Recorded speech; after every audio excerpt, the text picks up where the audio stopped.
చాలా స్లిమ్ అయినట్టుగా ఉన్నారు.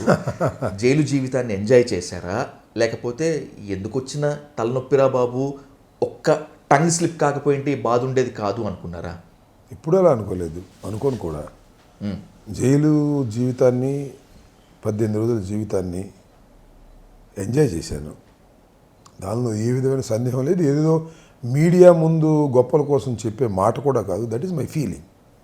ఈ కాంట్రవర్సీ అంతా మీ ఇమేజ్ని పెంచిందని మీ వర్గం కాళ్ళ దగ్గరేసుకొని మరీ చెప్తుంది.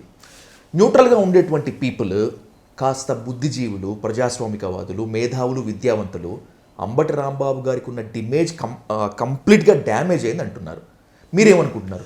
ఏదైనా సిద్ధమే కదా. కొందరు అభిప్రాయం అది, కొందరు అభిప్రాయం ఇది. దేనికైనా నేను సిద్ధమే. దానిలో ఏం ఇమేజ్ పెరిగిందా తగ్గిందా, నాకున్న కాన్ఫిడెన్స్ నాకుంది. నేను తప్పు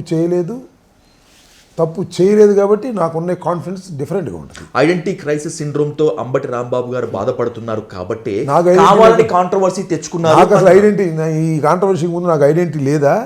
చాలా ఎక్కువ ఉంది. మరి ఇంకెందుకు ఇంకా ఐడెంటిటీ కాంట్రవర్సీ నాకెందుకు? కానీ కూటమి సర్కార్ వచ్చినటువంటి తర్వాత వైసీపీలో మిగతా నేతలంతా హైలైట్ అవుతున్నారు, కానీ నేను హైలైట్ కాలేకుండా ఉన్నాను అనేటువంటి ఫీలింగ్ రాంబాబు గారిలో ఉంది. అందుకే కావాలని ఆ ఫ్లెక్సీ విషయంలో రచ్చ చేశారు. ఎందుకుంటుంది?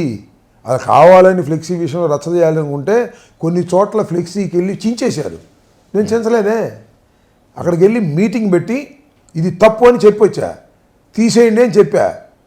That is my issue. అంటే ప్రజల్ని ఎన్లైట్ చేద్దామనేటువంటి అభిప్రాయమే తప్ప ఘర్షణకు తావివ్వాలనేది నా అభిమతం కాదు. ఇప్పుడు కాదు, ఇప్పుడే కాదు, ఎప్పుడు నాకు మీరు చూడండి మొత్తం మా హిస్టరీ ఘర్షణకు తావిచ్చే పరిస్థితి ఉండదు నాకు. నేనే ముక్కు గోకను, వాళ్ళు గోకారు, తప్పనిసరి అయింది, అంతే.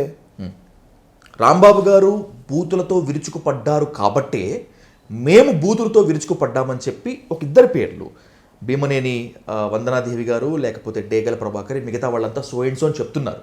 దీనికి సాక్ష్యంగా కారులో మీరు రికార్డ్ చేయించినటువంటి విజువల్ ఒక చూపిస్తున్నారు. And by the same way వాళ్ళు లంభాషతో విరుచుకుపడ్డ ఇంకో విజువల్. ఇప్పటికే చాలాసార్లు మాట్లాడుకున్నాము, ఒకటే సమాధానం చెప్పండి. వాళ్ళు రెచ్చగొట్టారా, లేకపోతే వాళ్ళు రెచ్చిపోయేలా మీరు బూతుల దాడికి దిగారా? ఏమండి, నేను ఆన్ ది వే వెళ్తున్నా, అంతేగా. గోరంట్ల దగ్గర నుంచి ఆన్ ది వేనే వెళ్తున్నా, అంతే. వాళ్ళు ఎందుకు వచ్చారు అక్కడికి? మీరు ఆల్రెడీ అప్పటికే నేను ఫ్లెక్సీ చించేస్తాను అల్టిమేటివ్ ఇచ్చారు కాబట్టి మేము రక్షణ కోసం ఉన్నాం అంటున్నారు వాళ్ళు. అంటే కర్రలు బిచ్చుకుంటారు రక్షణ కోసం? అది తప్పేలేండి. తప్పు కాదు, కర్రలు బిచ్చుకున్నారు. నా కారు వెళ్తుంటే నా కారు వెళ్ళిపోతుంది, నేనేమి ఆపన్నా కూడా ఆపలేదు, ఆపదలుచుకోలేదు. అంతకుముందే పోలీసులు నన్ను అడిగారు, ఏమండి మీరు అటు వెళ్తున్నారు కదా, ఫ్లెక్సీ చించడానికి వెళ్తున్నారా అని అడిగారు ఈ వంశీ అనేటువంటి ఒక సిఐ. నేను చించడానికి వెళ్ళటం లేదు, నేను గుళ్ళో పూజ చేసి వెళ్ళిపోతాను అని చెప్పా. చించడానికి అప్పుడు ఎందుకు వెళ్తానండి? నాకు అర్థం కాలేదు. వాళ్ళందరూ ప్రిపేర్ అయినప్పుడు వెళ్తాను చించాలనుకుంటే. నేను దోమడు వెళ్తానే నా కారు అడ్డం వస్తే నేను ప్రవోక్ చేశానా వాళ్ళు ప్రవోక్ చేశారా, కామన్ సెన్స్ బట్టి అర్థమైపోద్ది. దీనికి పెద్ద సాక్ష్యాధారాలు అవసరంలా, మీరు ఊహించిన అర్థమైపోద్ది. సరే, వాళ్ళ వర్షం వాళ్ళు చెప్తారు, మన వర్షం మనం చెప్తాం, దట్ ఈస్ డిఫరెంట్ మ్యాటర్.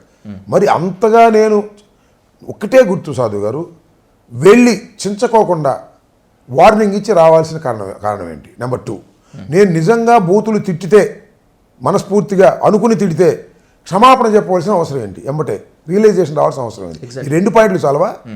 నేను వాళ్ళు అడక్క ముందే నా అంతటి నేను వెళ్ళి మీడియా పెట్టి నేను ఉదయం తొందరపడి మాట్లాడాను, వాళ్ళు తిడుతుంటే దానికి రియాక్షన్ అయ్యాను. అయినా ఈ వయసులో అట్లా రియాక్ట్ అయ్యి ఉండాల్సింది కాదు అని చెప్పుకున్నాక నేను అన్నారు. ఆ తర్వాత కదా దాడి చేసింది వాళ్ళు. సో అన్నం అంతా పట్టుకోవసలు. ఆ ఇష్యూలో నా ప్రవర్తన ఏంటో తెలిస్తే అందరికీ అర్థమైపోద్ది.